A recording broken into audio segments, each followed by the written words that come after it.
30 जनवरी 1948, एक 78 साल का कमजोर बुढ़ा, 3 गोलियां और पूरे देश में सन्नाटा। सबको लगता है कि गांधी जी को गोडसे ने अकेले मारा, पर सच यह है कि इस पूरे खेल के पीछे एक ऐसी डार्क, डीप और दिमाग हिला देने वाली कॉन्स्पिरेसी थी जो पूरे 1 साल से चल रही थी। तुम्हें क्या लगता है ये सब अचानक हुआ?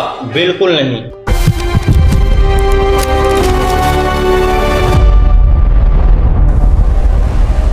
जुलाई 1944 में जब गांधी जी जेल से छूटकर पंचगनी में आराम कर रहे थे, तभी एक भीड़ उन पर हमला करने पहुंचती है। उस भीड़ में एक लड़का हाथ में चाकू लिए आगे बढ़ता है। वो कोई और नहीं, नाथूराम गोडसे था। लोग उसे पकड़ लेते हैं। गांधी जी उसे कहते हैं, भाई मेरे साथ 8 दिन रहो। एक दूसरे को समझते हैं, पर गोडसे मना कर देता है। सोचो नफरत का लेवल क्या रहा होगा। इस नफरत की जड़ में जाते हैं। गोडसे कोई पैदाइशी किलर नहीं था, उसे बनाया गया था। उसके पैदा होने से पहले उसके 3 बड़े भाई बचपन में ही गुजर गए थे। घर वालों को लगा कि इस खानदान के लड़कों पर कोई श्राप है, तो उन्होंने क्या किया, इस लड़के को बचपन से लड़की की तरफ पाला, नाक छिड़वा दी, नथ पहना दी। इसी नथ की वजह से उसका नाम पड़ गया नाथूराम। पढ़ाई में फेल होने के बाद ये लड़का रत्नागिरी जाता है और वहां इसकी मुलाकात होती है विनायक दामोदर सावरकर से। सावरकर पर ब्रिटिश गवर्नमेंट ने रिस्ट्रिक्शन लगाई थी, वो वहां से निकल नहीं सकते थे। वहां शुरू होती है गोडसे की ग्रूमिंग। गोडसे सावरकर की बातों से इस कदर इन्फ्लुएंस होता है कि वो उन्हें अपना सब कुछ मान लेता है। इस पूरे डार्क थ्रिलर का second character enters the scene, Narayan Apte, एक शादीशुदा बंदा जो अयास था पर सावरकर का ब्लाइंड फॉलोअर था। गोडसे और आप्टे ने मिलकर एक न्यूज़पेपर शुरू किया, अग्रणी। इसमें गांधी जी के खिलाफ इतना जहर उगला जाता था कि एक हेडलाइन छपी थी, गांधी कमिट सुसाइड। इनकी नफरत इस लेवल पर थी कि जब इनकी अपनी पार्टी हिंदू महासभा ने इनकी बातें सुनने से मना किया, क्योंकि इनकी आइडियोलॉजी बहुत ज्यादा एक्सट्रीमिस्ट थी, तो गोडसे ने अपनी ही पार्टी के प्रेसिडेंट पर चाकू निकाल लिया। असली खेल शुरू होता है पार्टीशन के बाद। देश में दंगे हो रहे थे। गांधी जी सेकुलर डेमोक्रेसी चाहते थे, जबकि इनका प्लान कुछ और था। 8 दिसंबर 1947 को दिल्ली पुलिस की एक रिपोर्ट के मुताबिक आरएसएस चीफ गोवालकर ने एक बंद कमरे की मीटिंग में कहा था कि उनके पास ऐसे लोगों को चुप करवाने के तरीके हैं। बस इसके 3 हफ्ते बाद पूरे साल की प्लानिंग के साथ एक फुल फ्लेज्ड मर्डर प्लॉट किया जाता है। पर सबसे बड़ा सवाल था, गोली चलाएगा कौन?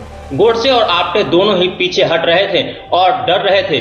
तब एंट्री होती है विष्णु करकरे की, जो इनके साथ अहमदाबाद में मिलता है।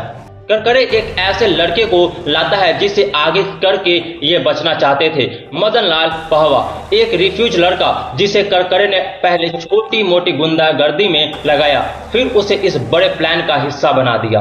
हथियारों का चक्कर भी बहुत पहले से चल रहा था। इंडिपेंडेंस से ठीक 1 हफ्ते पहले एक ही फ्लाइट में सावरकर, गोडसे और आप्टे दिल्ली जाते हैं। आप्टे ने पुणे के एक हथियार डीलर दिगंबर बैज से एक 3 गन खरीदी थी। ग्वालियर के दत्तात्रेय पुर्चे से हथियार कोऑर्डिनेट किया जा रहा था, यानी लॉजिस्टिक्स आप्टे संभाल रहा था। शूटर ढूंढने का काम करकरे का था और इन सब के पीछे की गाइडिंग फोर्स यानी मास्टरमाइंड को लेकर इन्वेस्टिगेशन रिपोर्ट्स कुछ और ही इशारा करती है। गोडसे ने अपने बचने के लिए एक सॉलिड प्लान बनाया था। उसने सोचा था कि 20 जनवरी को जब पहवा गांधी को मारेगा तो वो नागपुर में एक शादी अटेंड करेगा ताकि उस पर कोई शक न करे। पर कहते हैं ना, हर क्रिमिनल एक ना एक गलती जरूर करता है। पुणे से बॉम्बे आते वक्त ट्रेन में इनकी मुलाकात एक मराठी एक्ट्रेस संता मोदक से हुई।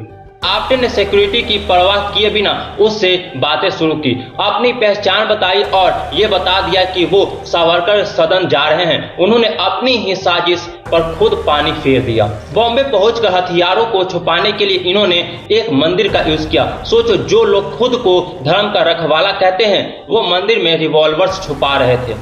हर छोटे छोटे खर्चे का हिसाब गोडसे अपनी डायरी में लिख रहा था, टैक्सी का भाड़ा, हथियार की कॉस्ट, सब कुछ।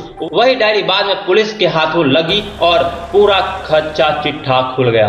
20 जनवरी 1948 को दिल्ली के बिरला हाउस में अटैक का प्लान था। प्लान बी के तहत पहवा को गोली नहीं चलानी थी, बल्कि सिर्फ एक ब्लास्ट करके डिस्ट्रैक्शन क्रिएट करना था और गोली चलानी थी हथियार डीलर बैज को।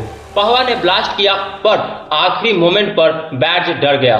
उसने अपनी रिवॉल्वर टैक्सी की सीट के पीछे छुपाई और भाग गया। गोडसे, आप्टे और गोपाल गोडसे भी उसी टैक्सी में बैठकर निकल गया। प्लान पूरी तरह फेल हो गया और पहवा पुलिस के हाथ से चढ़ गया। ब्लास्ट के फौरन बाद गांधी जी का जो रिएक्शन था वो उनकी नक्शे कदम को दिखाता है। गांधी जी ने अगले दिन पुलिस से कहा कि उस लड़के को परेशान मत करो, वो मेरा भाई है, उसे सही राह दिखाओ। पर वहां दूसरी तरफ डर का माहौल था। पहवा ने इंट्रोगेशन में सब उगल दिया। एडिटर, पब्लिशर, हथियार सप्लायर, सबके नाम पुलिस के पास थे। अब अंडरग्राउंड रहकर काम करना मजबूरी था। गोडसे को लगा कि पुरानी रिवॉल्वर काम नहीं करेगी, तो वो ग्वालियर गया और एक fully loaded automatic Beretta pistol लेकर आया। 30 जनवरी 1948 को शाम के 5 बजे प्रेयर्स शुरू होने वाली थी। गांधी जी सरदार पटेल के साथ मीटिंग में थोड़े लेट हो गए। जब वो निकल रहे थे तो उन्होंने मजाक में कहा था कि अगर जिंदा रहा तो बाद में मिलूंगा। उन्हें क्या मालूम था कि आगे क्या होने वाला था। गोडसे भीड़ में घुसता है, गांधी के पैर छूने का नाटक करता है, मनु को धक्का देता है और 3 गोलियां चला देता है। गांधी के मुंह से आखिरी शब्द निकलते हैं, हे राम। गांधी जी के जाते ही पूरे देश में अंधेरा छा गया। जवाहरलाल नेहरू ने जब रेडियो पर आकर देश को ये खबर दी तो उनकी आवाज में वो दर्द साफ महसूस हो रहा था, खासकर जब उन्होंने कहा कि हमारी जिंदगी से रोशनी चली गई है और हर तरफ बस अंधेरा है। गोडसे ने सोचा था कि गांधी को मार के वो हीरो बन जाएगा, लोग उसे सपोर्ट करेंगे, पर हुआ बिल्कुल उल्टा। पूरे देश में इनकी आइडियोलॉजीज के खिलाफ ऐसी आग भड़की कि लोगों ने इनके ऑफिसेस पर हमला कर दिया। लोग अपनी जान बचाने के लिए भागने लगे। जो गोवलकर पहले गांधी के खिलाफ बोलते थे, उन्होंने 24 घंटे में स्टेटमेंट बदलकर गांधी जी को ग्रेट महात्मा कह दिया। कोर्ट ट्रायल शुरू हुआ। गोडसे ने झूठ बोला कि गांधी जी पार्टीशन के लिए जिम्मेदार थे, जबकि सच यह है कि गांधी जी आखिरी दम तक पार्टीशन के खिलाफ थे। गोडसे ने जिस सावरकर को अपना मेंटर माना, उन्होंने 1943 में ही जिन्ना की 2 नेशन थ्योरी को एक्सेप्ट कर लिया था। कोर्ट ने गोडसे और आप्टे को डेथ पेनल्टी सुनाई। हाई कोर्ट में अपील के वक्त गोडसे का जो फेक एटीट्यूड था वो टूट गया। जज जीडी खोसला ने अपनी बुक में लिखा है कि गोडसे डर और एंजाइटी से कांप रहा था। उसकी आवाज कुएं से आती हुई लग रही थी। वो बंदा जो बड़ी बड़ी बातें करता था, वो अब गांधी जी के ही बेटी और उनके फॉलोअर्स से दरख्वास्त कर रहा था कि उनकी जान बख्श दी जाए, गांधीयन प्रिंसिपल का वास्ता देकर। सोचो, गांधी को मारकर भी आखिरी में उन्हीं की उसूलों की भीख मांगनी पड़ी। 15 नवंबर 1949 को गोडसे को फांसी दे दी गई। अपने आखिरी दिनों में उसने कॉन्फेस किया था कि अगर उसे एक और मौका मिले तो वो देश की सेवा और शांति के लिए काम करेगा। इस इन्वेस्टिगेशन से एक बात बिल्कुल क्लियर है, गोली चलाकर बॉडी को खत्म किया जा सकता है, आइडियोलॉजी को नहीं। गोडसे ने गांधी को मारा जरूर, पर लास्ट में जीत गांधी की ही हुई।